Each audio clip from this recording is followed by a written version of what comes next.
GlobalFoundries. Dan, Yeah. you wanna kick this one off? Yeah, let's touch on it. I mean, look, they beat on the top of the bottom. They've guided above the midpoint, and I think it's been a stable, steady stock.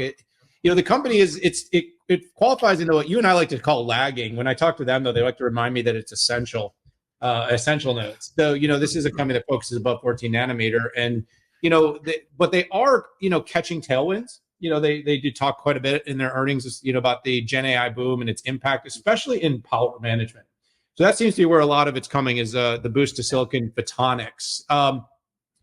It's pretty well diversified. It did look like the revenue is picking up. They commented a bit on smart mobile, so that kind of fits the narrative that we talked about with Qualcomm. Qualcomm, where their company is turning around.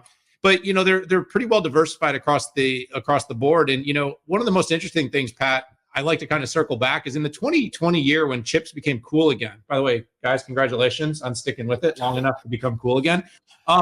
It wasn't actually the leading edge that was the biggest problem. And you and I have talked about this quite a few times on the pod, Pat, but it is the stuff that companies like GlobalFoundries produce. It's the stuff that, it was the reason you couldn't get your seat heaters. So they couldn't ship a truck.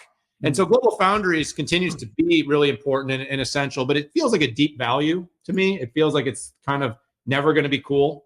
It's So again, we don't cover this one either. So again, I won't give any investment conclusions, but you're right. They have focused a lot more on the trailing node stuff that was tougher to source.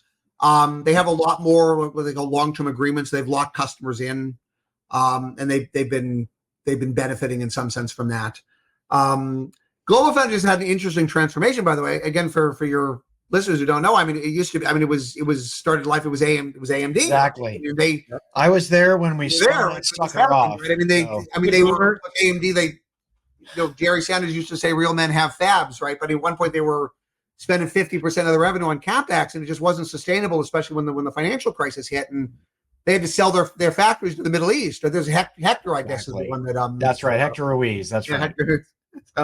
And then they bought that entity bought Chartered Semiconductor. They bought IBM's. I guess IBM paid them to take their semiconductor manufacturing. Yes.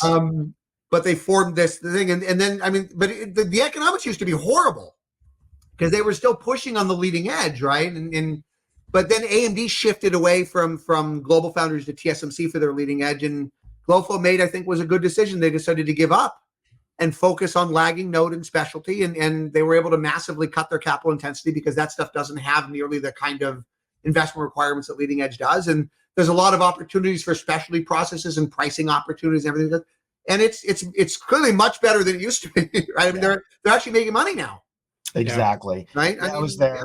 I was there. It was a fun thing. And in addition to the CapEx squeeze, we bought ATI, and ATI was supposed to have a top of the stack performance, and it ended up not being. And then we had to sell. We had to do a fire sale on everything that wasn't. Anyways, I mean, Qualcomm bought their Adreno graphics for me. I think it was $65 million they paid for it. I mean, it was. I was there, and Broadcom bought the set-top box business. Yeah. And by the way, Adreno, kind of an anagram, would be Radeon, right? Which is ATI's brand. I wonder where that came from. $65 million.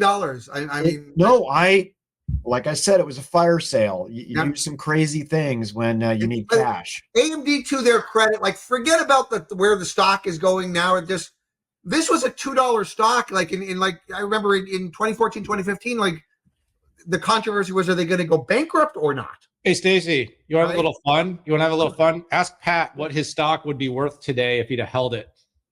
Let's not do that. Oh, come on, Boomer. I just want to pick on the Boomers here. By the way, I bet you two are both Gen Xers, but I love calling Gen Xers Boomers. It's my new thing. I love that. Proud Gen Xer here, so yes. Me too, baby.